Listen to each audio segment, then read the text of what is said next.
Hello hi, ഇന്നൊരു പൊതിച്ചോറാണ് കേട്ടോ ഞാൻ കോളേജിൽ കൊണ്ടുപോകാൻ പോകുന്നത്. അപ്പോൾ അതിലേക്ക് വാട്ടി എടുത്തിട്ടുണ്ട്. വലിയൊരു ഇലയാണ്, അതിലേക്ക് നമ്മൾ ചോറാണ് കേട്ടോ ഇട്ട് കൊടുക്കുന്നത്. പിന്നെ വഴുതനങ്ങ മെഴുക്ക് പുരട്ടി എനിക്കും ശ്രീലക്ഷ്മിക്കും കൂടി വേണ്ടിയിട്ടാണ് കേട്ടോ കറി കൂടുതൽ എടുത്തിരിക്കുന്നത്. പിന്നെ ഒരു ഫിഷ് ഫ്രൈ കേട്ടോ, അയലയാണ്. പിന്നെ നമ്മുടെ തേങ്ങാ ചമ്മന്തി, മാങ്ങ അച്ചാറ്.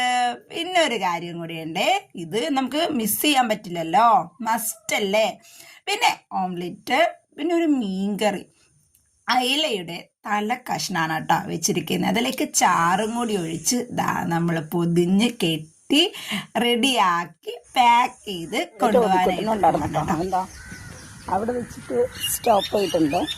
അപ്പോൾ ഇന്നത്തെ പൊതിച്ചോറൊക്കെ ആയിട്ട് പൊതിച്ചോറ് ഉച്ചയ്ക്ക് കഴിക്കാനുള്ള ആ ഒരു എക്സൈറ്റ്മെൻറ്റിൽ ഞാനിങ്ങനെ കോളേജിലേക്ക് നടന്ന് പോയിക്കൊണ്ടിരിക്കുകയാണ്. അപ്പോൾ ഉച്ചയ്ക്ക് നമ്മുടെ പൊതിച്ചോറ് എങ്ങനെയാണ് ഓപ്പൺ ചെയ്യുന്നതെന്നും അത് കഴിക്കുന്നതെന്നും കാണിക്കാം.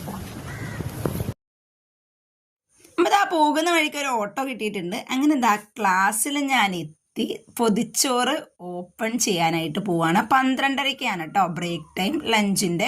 അപ്പോൾ പൊതിച്ചോറ് ഓപ്പൺ ചെയ്യാണ്. നല്ല രീതിയിൽ സ്മെല്ലൊക്കെ വരുന്നുണ്ട്, നല്ല കൊതിയുണ്ട് കേട്ടോ കഴിക്കാൻ. കുറേ നാളത്തെ ഒരു ആഗ്രഹമായിരുന്നു പൊതിച്ചോറ് ക്ലാസ്സിൽ കൊണ്ടുപോകണം എന്നുള്ളത്. അപ്പോൾ ഞാൻ അതൊക്കെ ഇങ്ങനെ ഓപ്പൺ ചെയ്യുന്നുണ്ട്. ശ്രീലക്ഷ്മിയും എൻ്റെ ഫ്രണ്ട്സൊക്കെ അവിടെ നിന്നിട്ട് വീഡിയോ ചെയ്യുന്നത് ഇങ്ങനെ നോക്കി നിൽപ്പുണ്ട് കേട്ടോ. അപ്പോൾ ഈ ഒരു രീതിയിലാണ് കേട്ടോ, എല്ലാം നല്ല മിക്സ്ഡായിട്ട് നല്ല സ്മെല്ലായിട്ട് കിട്ടിയിട്ടുണ്ട് കേട്ടോ.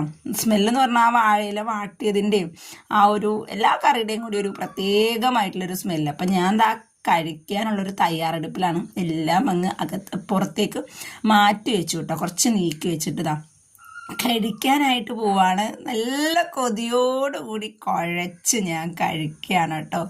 എൻ്റെ പൊന്നു മക്കളെ, നല്ല ടേസ്റ്റായിരുന്നു കേട്ടോ, പ്രതീക്ഷിച്ചതിലും അപ്പുറമായിരുന്നു. അല്ലെങ്കിലും പൊതിച്ചോറെന്ന് പറഞ്ഞു കഴിഞ്ഞാൽ നമ്മുടെ മലയാളികളുടെ ഒരു വികാരം തന്നെയല്ലേ, നല്ല ടേസ്റ്റ് അല്ലേ. മീനിൻ്റെ ചാറും എല്ലാ കറികളും പിന്നെ ഓംലെറ്റൊക്കെ കൂട്ടി അങ്ങ് കഴിക്കുകയാണ് കേട്ടോ.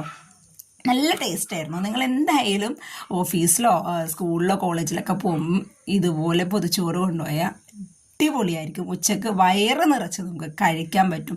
ശ്രീലക്ഷ്മിയുടെ തൈരും ഉണ്ട് കേട്ടോ, ആ തൈരും കൂട്ടിക്കുഴച്ച് എല്ലാ കറിയും കൂടി മിക്സ് ചെയ്ത് കഴിക്കുമ്പോൾ കിട്ടുന്ന ഫീല് സ്വർഗം തന്നെ മക്കളെ, സ്വർഗം.